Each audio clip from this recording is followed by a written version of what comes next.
अध्याय 3 महिषासूर वध. जिची अंगकांती उदयकालच्या सहस्र सूर्यासमान आहे, जिने लाल रंगाचे वस्त्र परिधान केले आहे, जिच्या गळ्यात मुंडमाळा शोभून दिसते आहे, जिने दोन्ही स्तनावर रक्तचंदन लावले आहे, जिने आपल्या हातात जपमाळ, विद्या, अभय व वर नावाच्या मुद्रा धारण केल्या आहेत.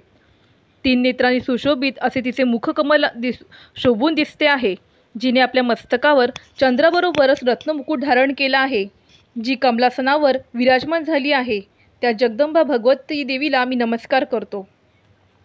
श्री गणेशाय नमः. श्री देवे नमः.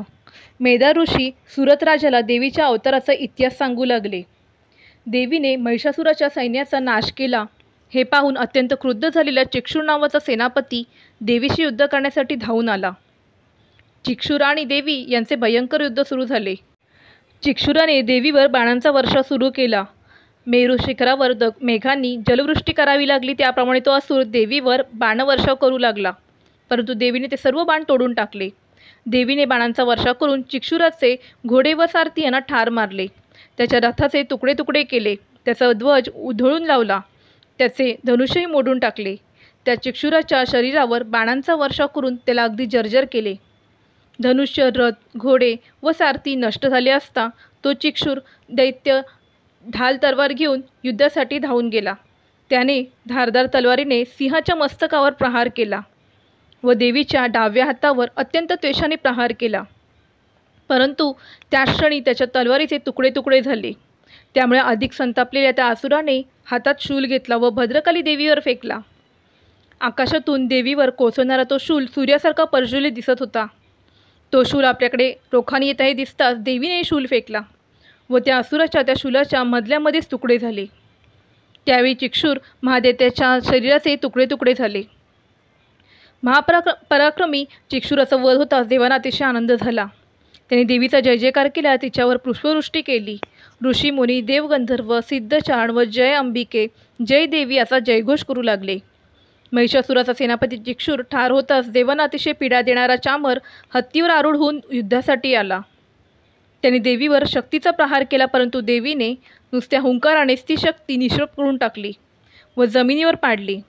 शक्ती नष्ट होताच खवळलेल्या चामराने देवीवर शूल फेकला, परंतु देवीने आपल्या एका बाणाने त्या शूलाचा चुराडा केला. त्याचवेळी देवीच्या सिंहाने चामराच्या हत्तीच्या मस्तकावर झेप घेतली व त्या दैत्याशी युद्ध सुरू केले. सिंह आणि दैत्य युद्ध करता करता हत्तीवरून खाली आले. दोघांचे प्रचंड युद्ध सुरू झाले.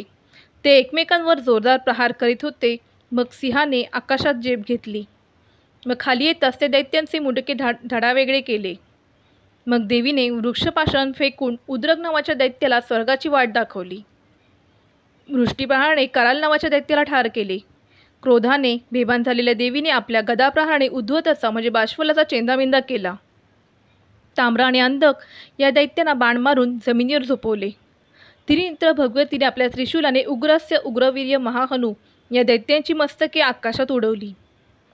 तिने तलवारीचा प्रहार करून बिडाऱ्याचे मुंडके धडावेगळे केले.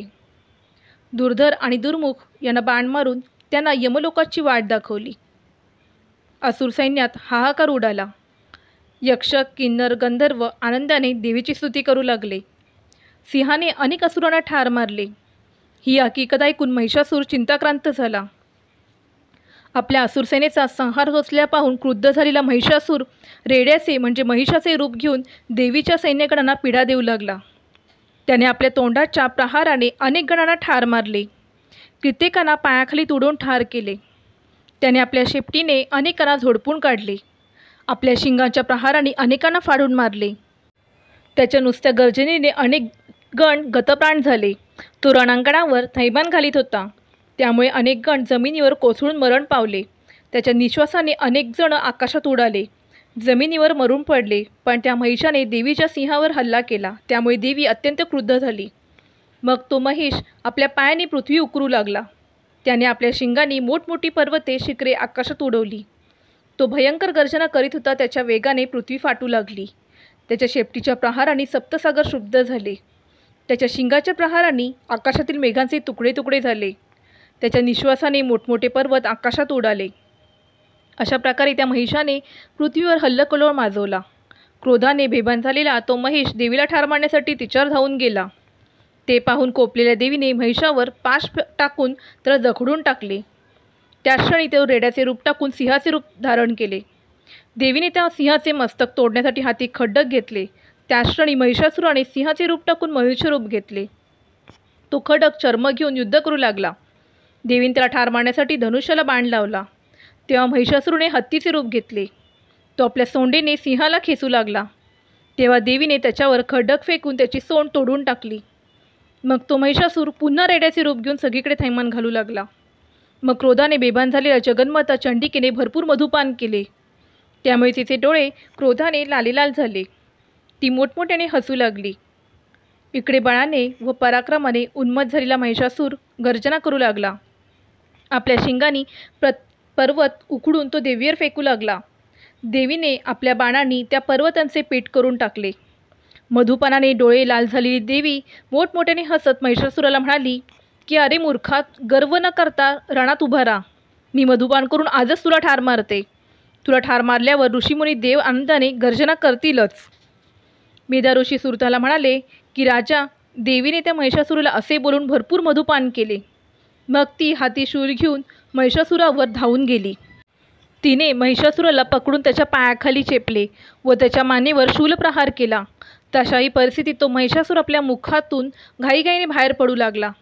देवीला लाथा मारीत मोठमोठ्याने हसू लागला. मग देवीने त्याला मोहित करून आपल्या खड्गाने त्याचे मस्तक तोडले. महिषासूर जमिनीवर मरून पडला. त्याच्या कंठनातून भळाभळा रक्त वाहू लागले.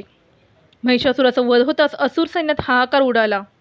उरले सुरले असुर जिवंताच्या आकांताने वाट फुटेल तिथे पळत सुटले. कित्येक जण पाताळ लोकात गेले. देवसैन्यात जय जयकार होऊ लागला. जयवाद्ये वाजवू लागली. आकाशातून देवीवर पुष्पवृष्टी होऊ लागली. महर्षीसह सर्व देव दुर्गा मातेचे स्तवन करू लागले. गंधर्व किन्नर गाऊ लागले. अप्सरांनी नृत्य सुरू केले. महिषासुरादी दैत्यांचा नाश झाल्याने देव, मुनी, मानव, संत, सज्जन यांना अतिशय आनंद झाला. हे महालक्ष्मीचे आख्यान जे श्रवण पठण करतील त्यांना सर्व पुरुषार्थाची प्राप्ती होईल. श्री मार्कंडेय पुराणाच्या सार्वणिक मन्वंतरातील देवी महात्म्यातील महिषासूर वध नावाचा 3रा अध्याय समाप्त. श्री जगदंबपूर्णमस्तु. शुभम भवतु.